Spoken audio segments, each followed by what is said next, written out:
of Orthodox spirituality. Lord, have mercy. Lord, have mercy.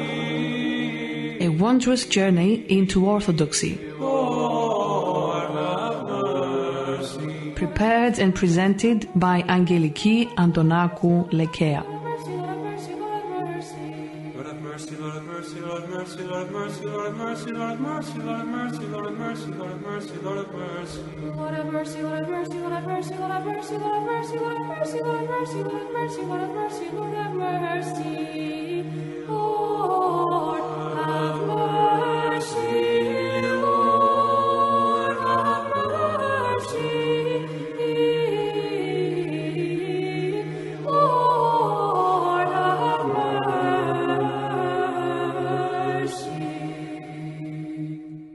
Hello, dear listeners.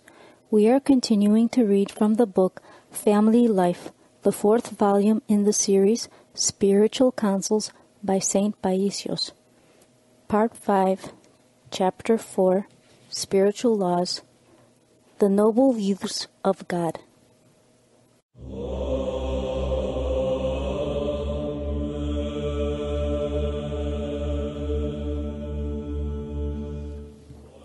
Some people, even though they have repented for some mistake and God has forgiven them, in which case the spiritual laws have ceased to function, nevertheless do not forget their mistake.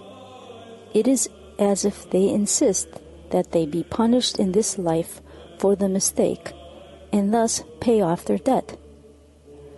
Since they insist, the good God fulfills this noble request of theirs, but keeps this payment for them, with interest in his heavenly treasury in paradise. Such are the noble youths of God, those among his children who have the most philotimo.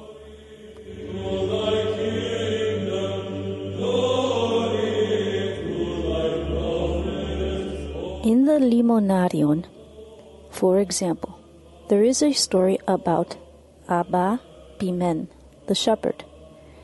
He once received a visitor at his cell who requested hospitality. As the father did not have a separate space for hospitality, he arranged for his guest to stay in his monastic cell while he went to spend the night in a nearby cave. In the morning, when he returned, the guest asked him, "How did you pass the night, father? Were you cold?" "No, I had a good night. I entered the cave and found a lion sleeping. I lay down beside him and leaned on the mane on his back. The lion's breath kept the cave very warm, and I wasn't cold." "But weren't you afraid that the lion would attack you?" the guest asked. And Abba Pimen answered, "No, but I want you to know that one day I will be eaten by beasts." "How do you know that?" So Abba Pimen explained, "When I was a shepherd in the world, my dogs ripped a passer-by to shreds, and while I could have saved him, I just stood there indifferently. Ever since then, I constantly ask God to let the wild beasts kill me, and I believe that God will grant me this wish." Indeed, Abba Pimen was in the end killed by wild beasts. But in the other life, such noble people will be in the most exceptional place. Yeronda, I read in the comments on some patristic book that a person must be punished when he commits a sin in order to pay for the evil he has done. No, it isn't like that. If the person repents, he is not punished. Christ is merciful and forgiving. One must be careful with such comments, because a commentator may be pretty good at his work, but he can also make mistakes in his interpretation. If one is not certain about the commentator, it is better to stay with the original text. Someone told me that the prophet Isaiah was sawed in two, commemorated on May 9, because he had to be sought for the sins of the people. In fact, the prophet himself asked God that he be sought for the sins of the people, and God succumbed to the great love the prophet had for the people. But for every cut of the saw, God gave the great prophet a wreath.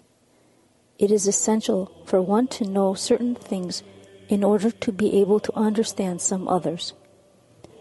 Abba Pimen, whom I mentioned earlier, could understand the prophet Isaiah, even though his case was different, because in prophet Isaiah's case, there was a sacrifice for the sake of the people. Yeroda, do we have such instances in our own times? Yes, of course. I remember an event which took place when I was at the monastery of Philotheu. Some monk, when he was still in the world, had burned a Turk in the oven for having killed his father. He later repented, came to the holy mountain, became a monk, and made a good start. But day and night he prayed that God would permit him to die through fire. At one time, the monastery caught on fire. I was then serving as keeper of the vessels. I prepared the vessels with water, and we all ran to put out the fire. In the end, we found the monk had burned to death. The scene has remained indelibly in my mind. What had happened? That monk was then 85 years old and was being ministered to by another monk who was 75. On that day, in order to provide some relief from the pain of rheumatism, the 75-year-old monk had rubbed the older monk's feet with petrol and placed him near the fireplace. A spark flew from the chestnut logs in the fireplace, starting the fire that burned both him and the entire monastery. I was very troubled over the event and could not find peace. Later, my spiritual father reassured me. Do not be upset over this. This monk was asking in his prayers to be burned in order to atone for his sin. It was a gift from God. Spiritual laws and the love of God. Yeroda, do spiritual laws always work immediately? It depends. One often wonders about these things. While one person may have felt a little proud, he was immediately crushed. The spiritual laws work with lightning speed. For example, one of the sisters may be cleaning the windows, and the prideful thought comes to her mind that she can clean the windows better than the others. Then something happens and, crack, she breaks the window. Other times the laws function more slowly. Yeroda, what does it mean when the spiritual laws work immediately? It's actually a good thing. Then a person ought to be aware of God's love protecting him, because he pays off his debt slowly and won't need to pay everything at once in the end. But when the spiritual laws do not work for someone, it is dangerous, for it indicates that this person, this child of God, has distanced himself from him. He is not dwelling in his Father's house. There are some who constantly act with pride, and no harm ever comes to them. This means that their pride has surpassed the human level and has reached its highest degree, which is demonic pride and conceit. In this case, the fall takes place on the other side of the summit. It's a fall directly into hell. It is a satanic fall, not seen by those who are on the other side of the summit. These people do not come under the spiritual law in this life. For them, the apostolic saying applies.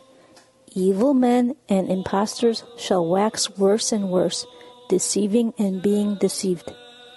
2 Timothy chapter 3, verse 13. Yeroda, is it possible for someone to admire his own work and have some harm come about? Yes, because spiritual laws are in effect. God removes His grace from him and causes the harm in order to bring him to his senses, because he had become prideful about his work. In other words, Yeroda, when some harm is done, it means that spiritual laws have been enacted? Naturally. Isn't it possible that someone is simply clumsy and causes harm? Such cases are rare. This is why you must try to live as humbly as you possibly can. Keep in mind that we have nothing of our own. God has given us everything. Whatever we have is God's. Only the sins are ours. If we do not humble ourselves, spiritual laws will be in constant effect for us until our ego caves in. May God grant that this happens before death takes us. Yeroda, is it possible for man not to understand that spiritual laws have been activated? If someone is not in tune with himself, he won't be able to understand anything, and nothing will help him or benefit him. In other words, Yeroda, spiritual laws cease to function only when a person finally becomes truly humble? Yes, especially with humility, or when someone is not fully responsible for his actions. Let me give you an example. There was a woman who would often beat her husband, and he never spoke up, fearing he would lose his dignity. He was a teacher, you see. But the spiritual laws were at work with him. His father died when he was young, and his widowed mother used her only pension to try to educate her son so that he could become a teacher. Instead, he beat her. His mother had suffered so much. Consequently, God permitted that his wife beat him to pay off his debt. And then what happened? He died, and his son started beating his mother. In this manner, she too was given the opportunity to pay off her debt. The son got married to a simple-minded woman who would beat him while singing, "Christ is risen." God so provided that he too would pay off his debt. But at that point, the spiritual laws had come to an end because the simple-minded wife had extenuating circumstances, so she was not fully responsible for her actions. Yeroda, when someone falls, sins, and then repents, does he settle his debt? Does he feel that indeed he has a debt to pay off? Or is he just feeling selfishly sorry? If he sincerely feels that he has a debt to pay off, he will not pay. But when he does not acknowledge his debt, God provides for him to pay. A Christian, for example, has an obligation to offer works of mercy. If someone is hard-hearted and doesn't give to charity, but rather hoards his money, thieves will come who'll beat him up and take his money. This is how he will fulfill his debt to the spiritual laws. It's a very bad sign to not pay for these debts in this life. It indicates abandonment by God. And again, when someone does not receive disciplinary smacks, but rather blessings, then this indicates that he has done something good, and for that he is being rewarded here by Christ twice and thrice over. However, he is not paying off any debts for his mistakes and sins, and this again is a bad sign. Let's say that I have accomplished 10% of charitable deeds, and Christ rewards me for 20%, and I have no sorrows or worries. Then I do not pay off any debt derived from my sins. Saint Isaac the Syrian says that suffering in this life consumes hell. See Saint Isaac the Syrian, the Ascetical Homilies, Homily 32. That is to say, when the spiritual laws are in effect for someone's life, a portion of his suffering in hell is removed. Part 6. death and the future life. After all that God has done for us human beings, it will be a very grave matter if we should go to hell and grieve Him. May God so protect that no one creature, not even a bird, should go to hell. Chapter 1. Facing Death. Remembrance of Death. Yeroda, what should one think about on his birthday? He should be thinking about the day of his death and be preparing for the great journey. Yeroda, when a body is found intact at the time of exhumation, is it due to some sin for which the person did not repent? No, it is not always due to some sin. It could be due to medications the person has taken or to the cemetery soil.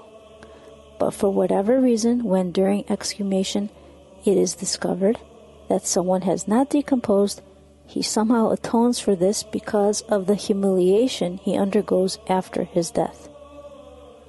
Yeroda, why is it that while death is the most certain event for man, we tend to forget it?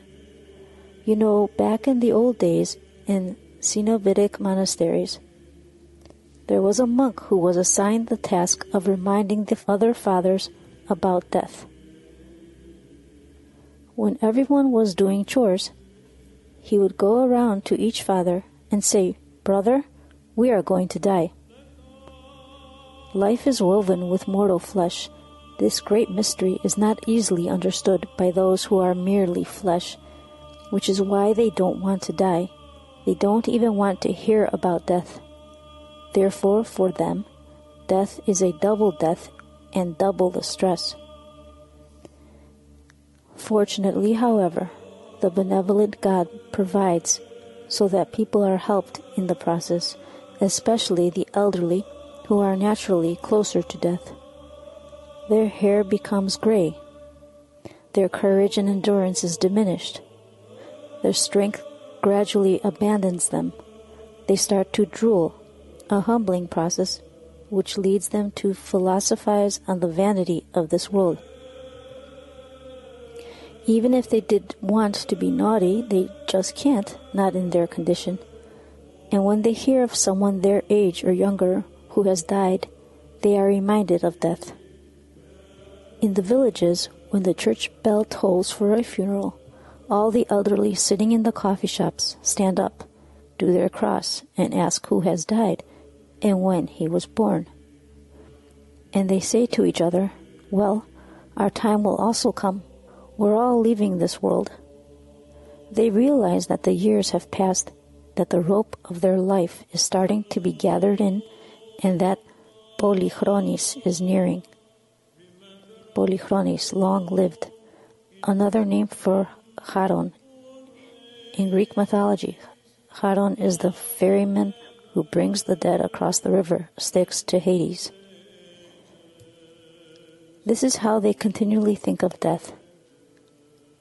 But if you tell a child to think about death, the carefree child will just go on singing and playing.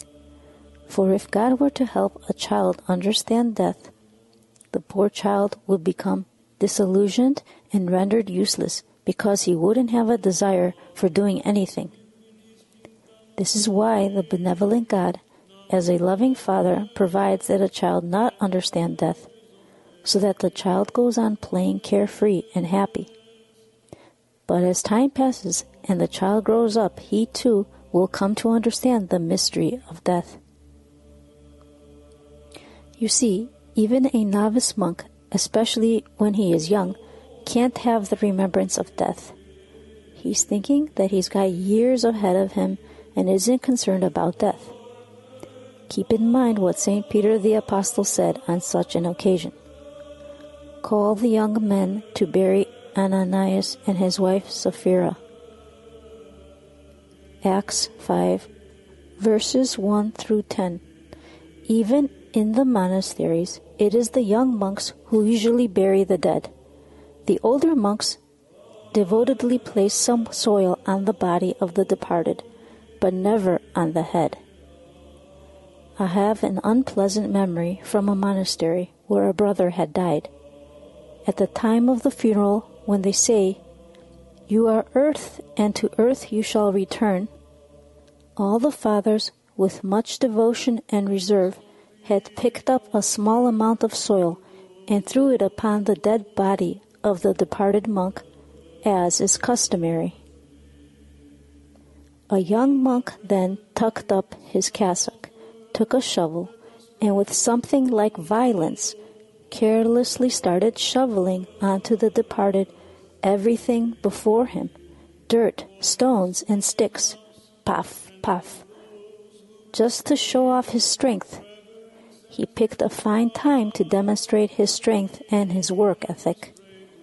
It wasn't as if they were planting trees or filling in some ditch, where it would have been appropriate to demonstrate kindness and a sense of sacrifice for the others by thinking, "The others are old men, why should I wait for them to do any work? I'll do the hard work." In such a case, he would have worked a little harder himself in order to give some rest to the elders. Here, even a dead animal provokes feelings of sadness. How much more when we see our brother in the grave? And yet, this young monk proceeded to shovel dirt and stones quite carelessly and violently upon his dead brother. This showed that he had absolutely no conception of death. Reconciliation with death. Yeroda, the final diagnosis has been made. Your tumor is cancerous and it's aggressive. Bring me a handkerchief so that I may dance to the song, "I bid farewell to you, O poor world." I have never danced in my life, but now I will dance for joy as my death approaches. Yeroda, the doctor said that first he wants to use radiation to shrink the tumor and then do the surgery. I understand. First, the Air Force will bombard the enemy, and then the attack will begin. I'll go up then and bring you news. Some people, even the elderly, when told by the doctor, "You will die," or "You have a 50% chance of surviving," get very distressed. They want to live. And then what? I wonder. Now, if someone is young, well, this is justifiable. But if someone is old and is still desperately trying to hang on, well, this I just don't understand. Of course, it's quite different if someone wants to undergo therapy in order to manage the pain. He's not interested in extending his life. He only wants to make the pain somewhat more bearable so that he can take care of himself until he dies. This does make sense. Yeroda, we are praying that God may give you an extension on your life. Why? Doesn't the Psalm say, "The days of our years are 80 years and 10? Psalm 90, verse 10. But the psalmist also adds, "And if by reason of strength they be 80 years. Yes, but again he adds the following, "Yet is their strength labor and sorrow," in which case it is better to have the peace of the other life.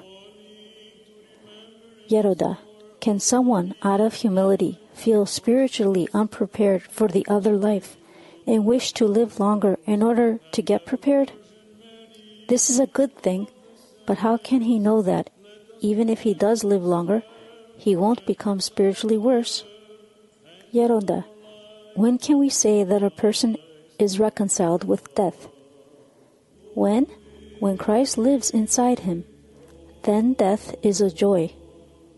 But one must not rejoice in dying just because he has become tired of his life. When you rejoice in death in the proper sense, death goes away to find someone who's scared.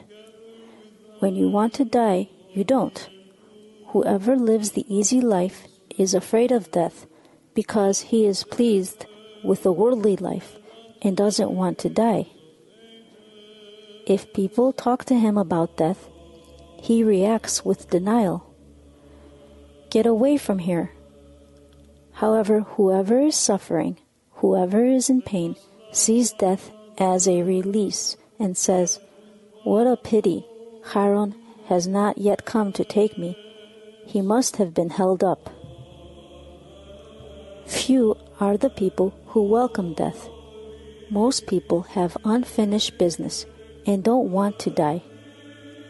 But the good God provides for each person to die when he is fully matured.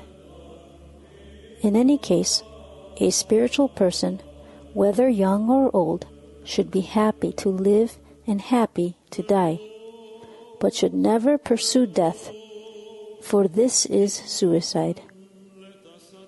For a person who is dead to worldly matters and has been spiritually resurrected, there is never any agony, fear, or anxiety, for he awaits death with joy because he will be with Christ and delight in his presence. But he also rejoices in being alive, again because he is united with Christ even now and experiences a portion of the joy of paradise here on earth, and wonders whether there is a higher joy in paradise than the one he feels on earth. Such people struggle with philotimo and self-denial, and because they place death before themselves and remember it every single day, they prepare more spiritually, struggling daringly, and defeating vanity. Let us lift up our hearts. Dear listeners, our time is up. Thank you for listening. We will continue once again where we left off in our next show. Until then, be well. Let us give thanks unto the Lord. Lord, have mercy. Lord, have mercy. Lord, have Readings of Orthodox Spirituality. Lord, have mercy. Lord, have mercy. A wondrous journey into Orthodoxy. Lord, have mercy. Prepared and presented by Angeliki Antonakou, Lekea. mercy. Lord, have mercy. Lord, have mercy. Lord,